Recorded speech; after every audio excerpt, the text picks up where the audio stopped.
the Divorced Girl Smiling Podcast with your host, Jackie Pilosoff. No one should have to go through a divorce feeling alone and isolated. That's why I created the Divorced Girl Smiling Podcast. Every show is 30 minutes, and the guests are my Divorced Girl Smiling trusted professionals. They're so wonderful. Financial advisors, divorce attorneys, mediators, divorce coaches, therapists, and more. We talk about every subject that you can even think of having to do with divorce. The podcast is meant to empower you and inspire you and make you feel really, really confident so that you can have a good divorce outcome and a great post-divorce life. You can find the Divorced Girl Smiling Podcast pretty much anywhere podcasts can be found, and always at divorcedgirlsmiling.com. So grab a cup of coffee or a glass of wine and start smiling. Before we get started, I want to say something about getting divorced. When people get divorced, most likely they haven't dated in several years, and the thought of putting yourself back out there can be terrifying. Plus, the way people meet and date has changed so much over the past decade that there are people getting divorced who have never experienced online dating. This is where Alyssa Deneen can help. Alyssa started her company, Style My Profile, to help men and women in dating after divorce. She has 20 years of styling experience, and she also spent a few years on dating apps before meeting the love of her life. Alyssa can help you with writing your online profile, photo shoots, choosing the best photos, communicating with matches, dating questions, and then just staying positive and inspired during those times when online dating can seem hopeless. I love Alyssa. I really trust her. And if you want to reach her, you can find her at stylemyprofile.nyc.com.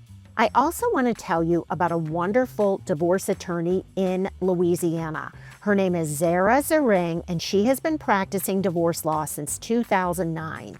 Zara is so well respected. She was just recently awarded an AV rating from Martindale-Hubbell, which is the highest possible rating in both ability and ethical standards by peers.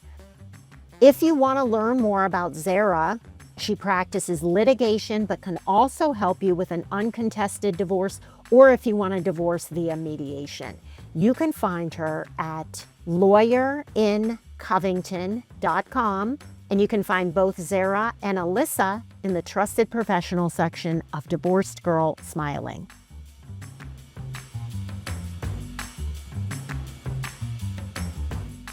So I hear from a lot of people going through a divorce, and one of the most stressful, frustrating things is that they can't control what their ex is doing or how their ex is acting.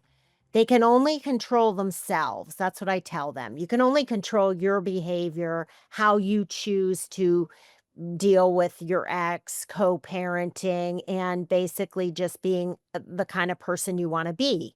You cannot control your ex, even if he or she is toxic.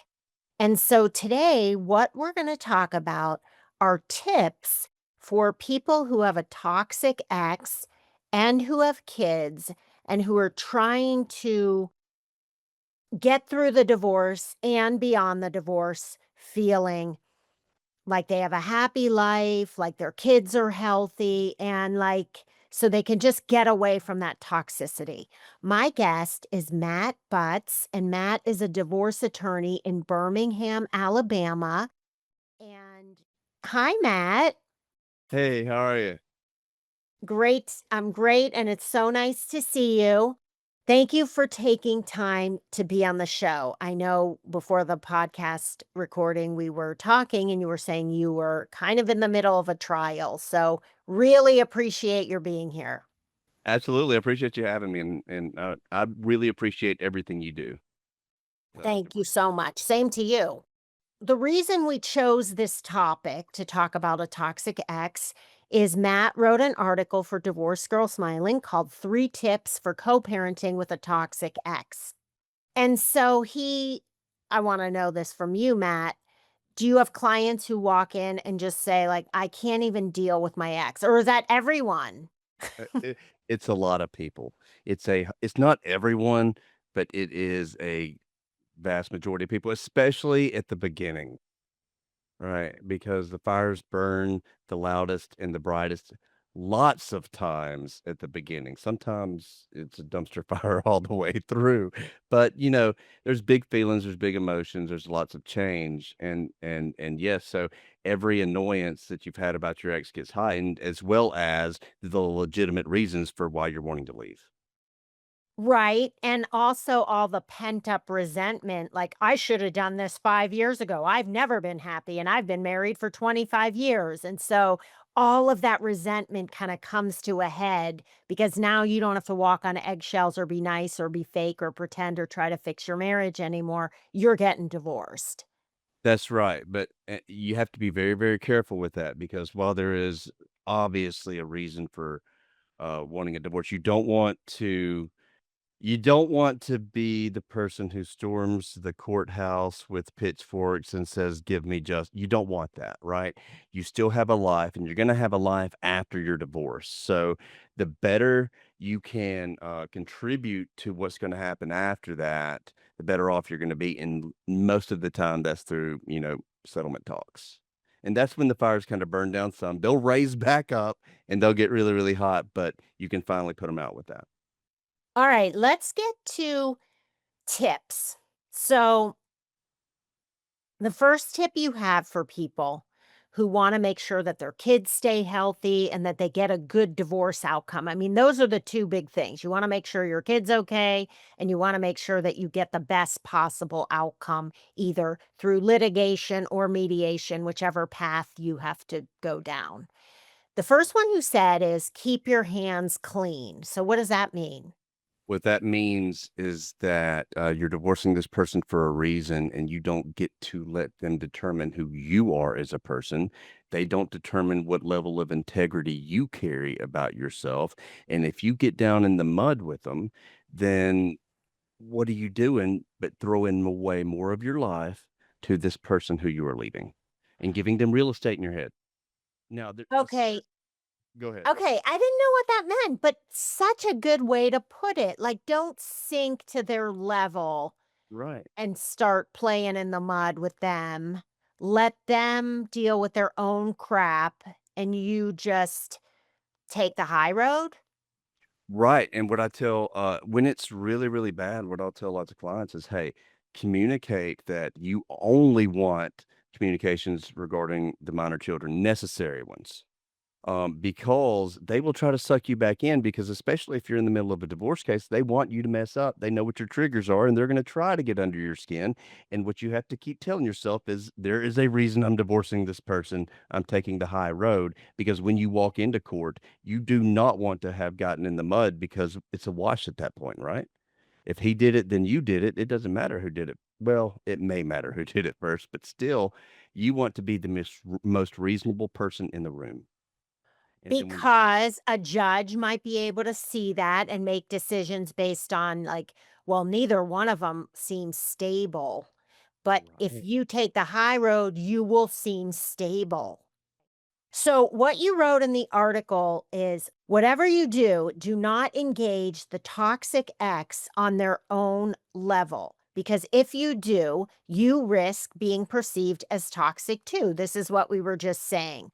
So, one example that I can think of, and have you ever had this happen in a case, Matt, is where there's a texting chain and both people are just saying these terrible, horrible things that are making them look like terrible people and terrible parents, which if you're listening, I'm not saying you're a terrible person if you send a mean text to your ex, because I did it and we all get that way. And but you don't want to be perceived that way by a stranger and more importantly, a judge.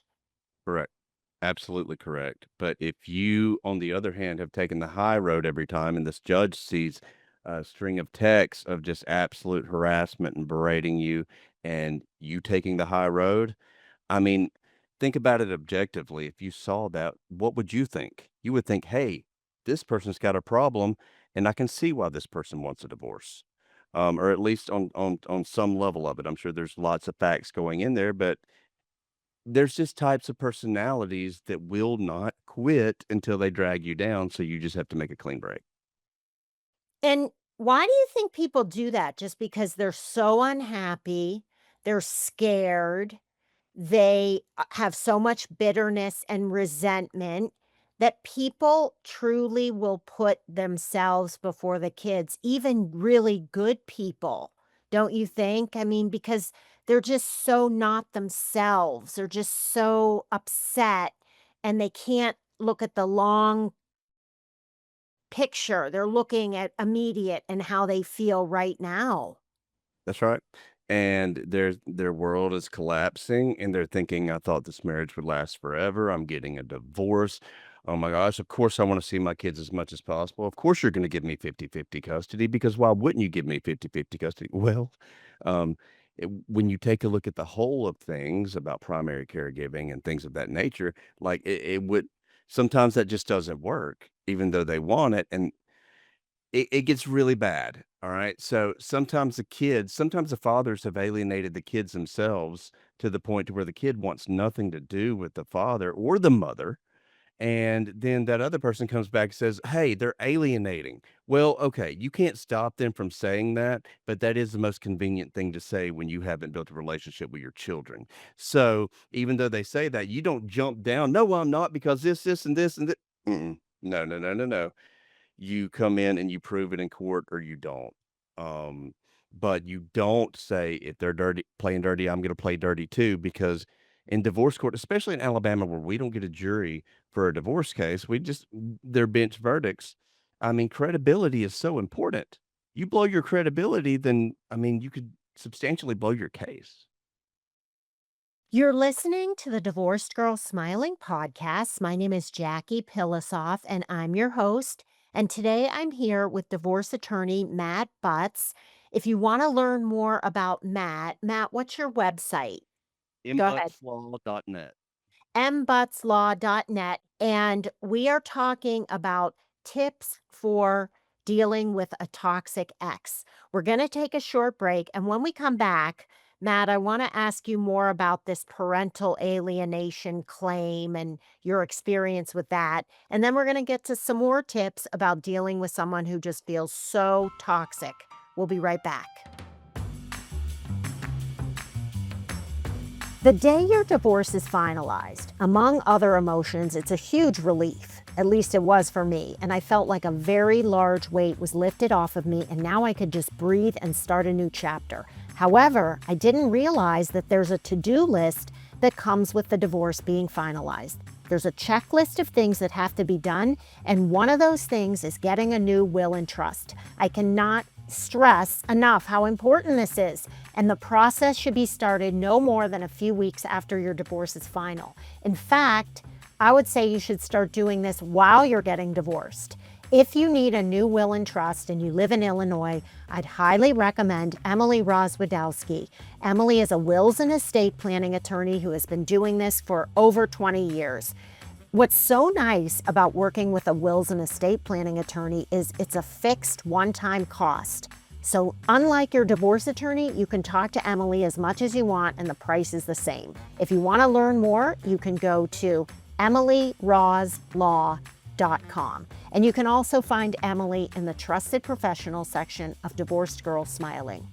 I also want to tell you about a service that I provide that is free to you and completely confidential. It's called the Divorced Girl Smiling Free Consult.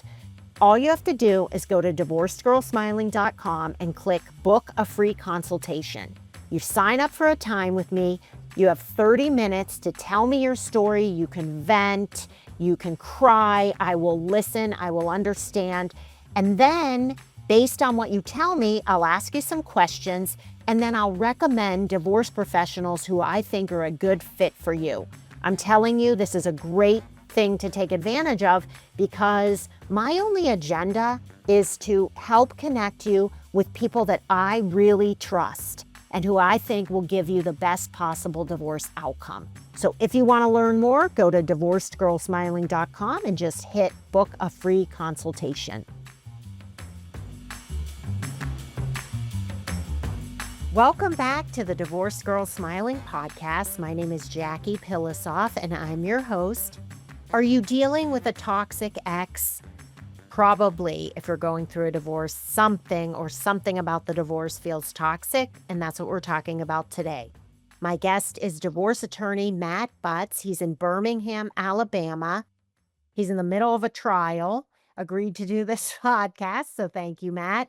And let's get back to this parental alienation. Do you see a lot of people saying, my wife is alienating me from the kids or my husband? Do people claim that a lot when it's not true? Yes. And why do they do that? Because it's very hard to take personal responsibility, especially when you have contributed lots of things. Now, don't get me wrong. I'm not saying that that doesn't happen in cases, but that generally backfires. Um, but people want to blame the other parent, and it's a quick, easy way to do it. Okay, I'm going to give everybody an example, and Matt, tell me if you think this is pretty realistic. So let's say there's a husband who moved away from the kids, maybe lives a couple hours away and now doesn't see them so much.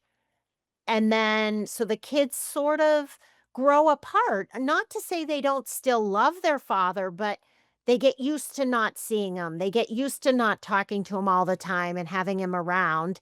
And then a couple months later, he says, well, my soon to be ex wife is the reason I don't see the kids. She's turning the kids against me. Well, why'd you move so far away?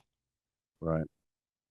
I mean, I know that sounds kind of like, I don't know all the facts, but I do know a case like that. And it's like, well, then you should have stuck around if kids were your priority, which they should be.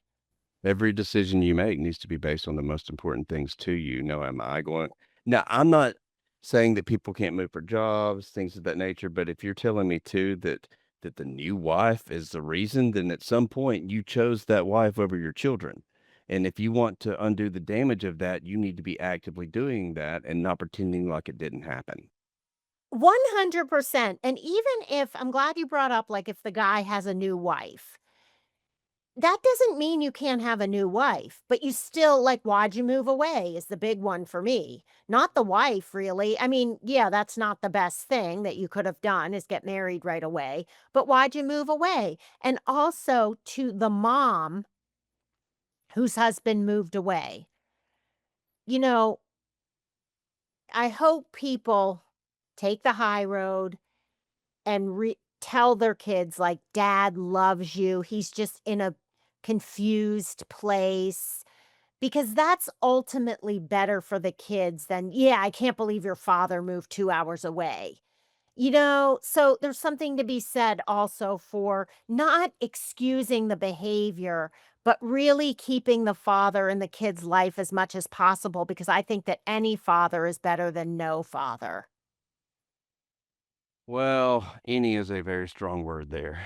Yeah, I mean, I know, but uh-huh. But what what I would say is if you want a relationship with your children, you're gonna work toward doing that, and if you don't want a relationship with your children, you don't need to come back 3 years later and say, "Hey, it's somebody else's fault." And moving away, I mean, look, I've seen situations and I've seen situations where people didn't wanna move up financially, if they wanted to support this child, they had to do it, but they make every effort to be back here as much as possible, and they're centering their life around their children. Children are not accessories, right? They are the greatest joy that we have in our lives and the most important people in our lives. And Matt, don't you have 3 kids? I do.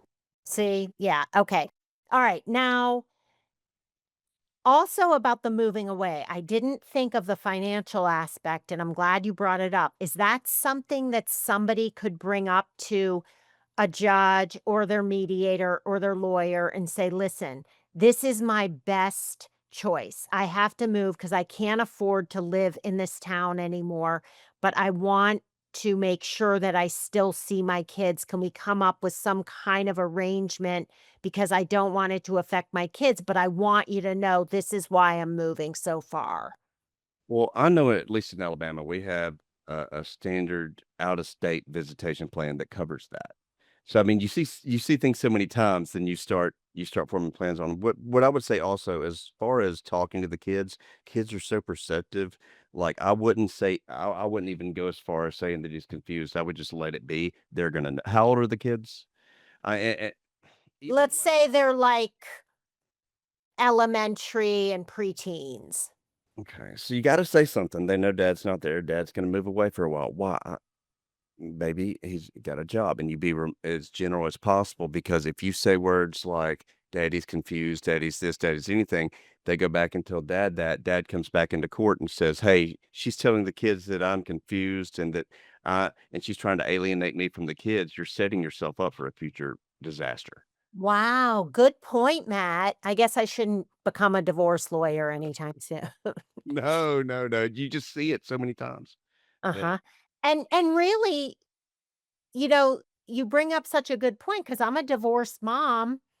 And so that's something that I might have said to my kids, not out of spite or anything, just to make them feel like give them some kind of explanation, but maybe you're right. And I think for people listening, it's a good idea to talk to your attorney, talk to your divorce coach. Divorce coaches, their entire business is helping people deal with a toxic ex during the divorce. But Matt, I mean, you sound like a divorce coach. Not all divorce attorneys have the insight that you do. So that's really nice to see.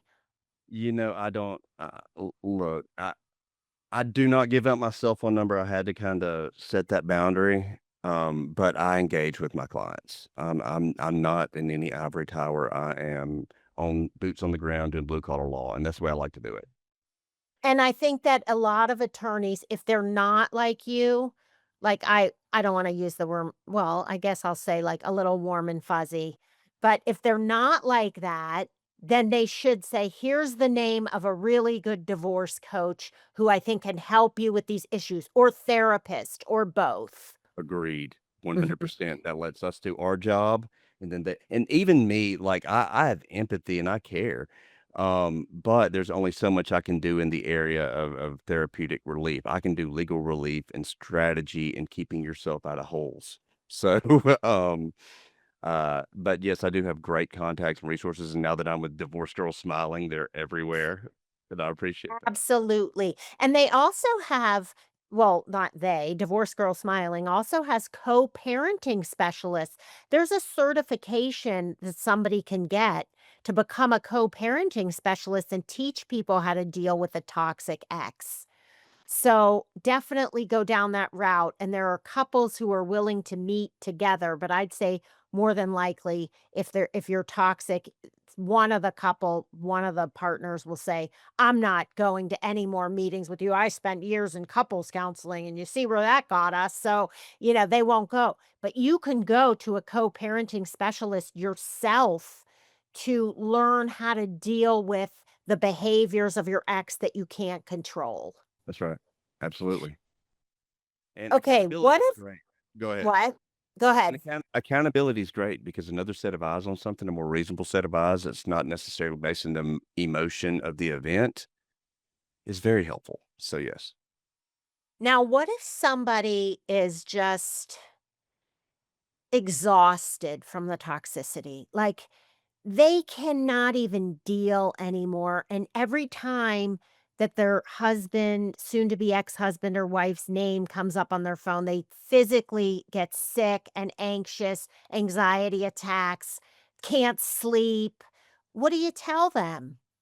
What I would do at that point is, if it's that obsessive, I would want to limit. Again, I would want a court order limiting communication to only matters necessary concerning the minor children, and I would want a co-parenting app such as Our Family Wizard, which would allow a record, which would allow me to go in at any point in time and see it, and then download those records and have them as exhibits. Because again, in that article too, like, everything you write, you need to treat as though it's gonna be blown up in court, because I am the one who blows it up in court. Like, and I will show every bit of that, and vindication, it takes a long time to get there, and most of the time you wanna settle, but if it has to get to that point, I'm showing everything. So, Okay.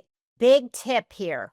If you get a text from your ex, and by the way, I love the idea of the co-parenting apps, Our Family Wizard, Talking Parents. These apps are so wonderful because everything that you put in the app, if you communicate that way, is documented. So there's no way your ex is going to go off on you because he or she knows it's going to hurt them. So it's very healthy, especially at the beginning, to use these apps if you feel toxicity. Now, let's say you're sitting around and you're watching TV and you get this really mean text from your ex. Okay. Your gut instinct, the first thing you're going to want to do is answer it and be like, screw you. I never did this. You're such a jerk. Blah, blah, blah, blah, blah. And just go off. Instead, what would you tell people to do?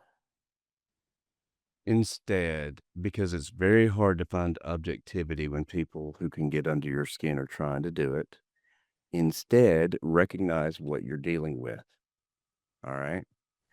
Look at this person and go, how ridiculous. Because when something is ridiculous, the appropriate response is not to be ridiculous back to it, is to say, that's weird. Moving on. Hey, if you don't have kids, block the number. If you do have kids, maybe time to get the co-parenting app because people just will text anything. And I would tell people who get a text like that, just don't answer it. Don't even, because if you don't answer, that is a response. No response is a response. I would not answer it at least for 24 hours. I would say give yourself that amount of time to simmer down. If you want to answer it how you want to, type up an email and send it to yourself, or just don't even send it and say everything you want to say, but then just put it in a draft. Don't send it. You can say four-letter words. You can say anything you want to say. Just do not send it to anyone. Right. Or just go sit down with your counselor and just say, "I got something this session needs to be about, and it's this right here, and I need to tell you exactly how I feel about it, what I wanna do about it, and what I'm not gonna do about it because it's not very prudent for my future, for my relationship with my children." Okay, but Matt, the other thing I wanted to say is sometimes I feel when that happened to me, it hasn't happened lately. I mean, it would be a problem if it did. It's been 18 years since I got divorced. But I remember going to therapy and thinking, I can't believe I'm spending money to deal with more of this. So, what I want to tell people is therapy is really, really healthy. But if you have that mindset, I think therapy should be about you, not your ex. And I think that's where your girlfriends are the best friends because they don't care. You can say anything to them and they will take your side and tell you what a jerk he is. So I think that in those cases, talk to your girlfriends and save therapy for yourself and getting yourself to a better place. That's just from experience. Oh, no, and that's a woman's perspective too, and I really appreciate that. I don't go out with a girlfriend, so for the men, they need to go to therapy. And men don't talk to their buddies that way either. You're not gonna be We like, "Can you believe this text I got from my ex-wife?" No one's gonna do that. You're talking well, about don't say no. Don't say no one, but most of us would not do that at all, no. right, right. You're watching the, US Open and, talking about that. You're not talking about your ex-wife and all the problems that you're having. So, anyway, Matt, thank you so much for being on the show. I really enjoyed this conversation. Same. I really did too, and I really appreciate again everything that you're doing out there. And for those listening, I would highly recommend Matt. If you live in Alabama, you can find him at mbutslaw.net. And what I love about you, Matt, is your ability to, you have three kids, you're a happily married guy, you understand what marriage is. And like just hearing you talk about kids is really, really wonderful. And if I was getting divorced, I'd feel pretty good about that with you. So that they certainly are the most important people on earth, at least in mine. So if you want to learn more about Matt, again, go to mbutslaw.com. You can also find him in the trusted professional section of Divorced Girl Smiling, which is divorcedgirlsmiling.com. You can also listen to more podcasts if you go there, read articles, sign up for my free consult, or find other trusted vetted divorce professionals like divorce coaches, financial advisors, real estate agents, and more. Thank you so much for listening, everyone. We'll talk to you real soon.